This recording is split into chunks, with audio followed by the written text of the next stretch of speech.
So I'm inside of a test file where I've placed one node, and it's on the feature definition inlet generic ditch. So this was placed along a line profiled at 100 feet. And then here's the inlet elevation that was just the default, and that's going to measure out to 3.281. So where that's coming from, if I look at the feature definition settings, I have a default height set to 3.281. We go ahead and set that to 0 and place another inlet with the same feature definition.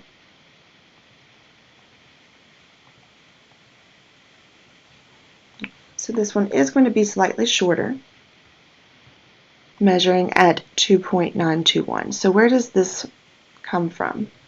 So I'll start by going and looking in my element templates to see what the bottom cell is. It's going to come from the bottom cell height inside of that cell model. So I'll go ahead and take a look at the 3D bottoms and see what the active cell name, bottom CB number 12. And then I'm going to open up the cell file where that cell lives. Then we'll open up that cell model.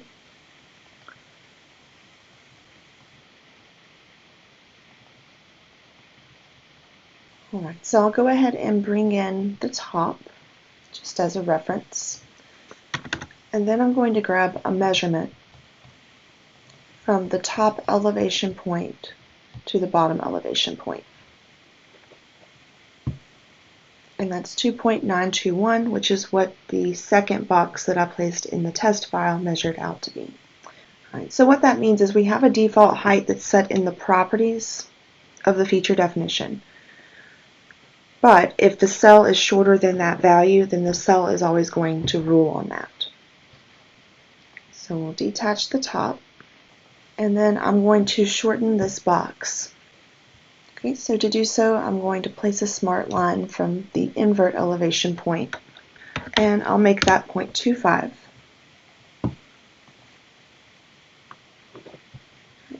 Now I'm going to change my workflow, and I'm going to go to my modeling workflow. Then over here on the solids, I can modify a solid. So when I do this, I am going to modify a face. And I'll go ahead and select the solid, select the face, and then go snap to the end of the line that I drew. Now I'm going to go and modify these, so I'm just going to go and snap to this intersection here.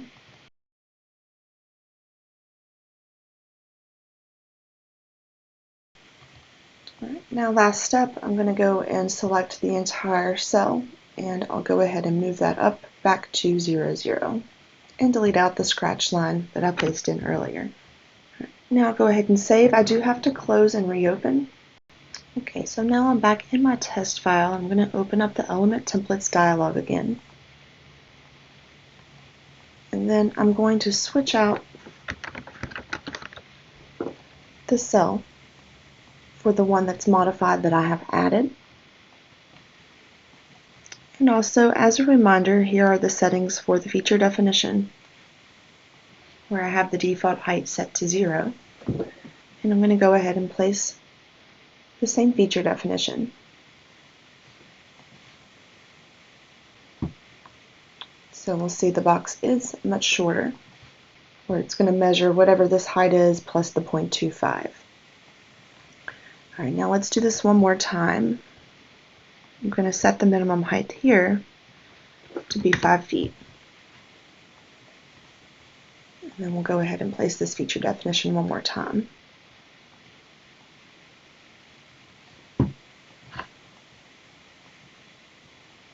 And we'll see that our depth of the structure is set to 5 feet now. Right, so we have the setting here, but this setting is only going to take effect if it is greater than the value that we have in the cell model.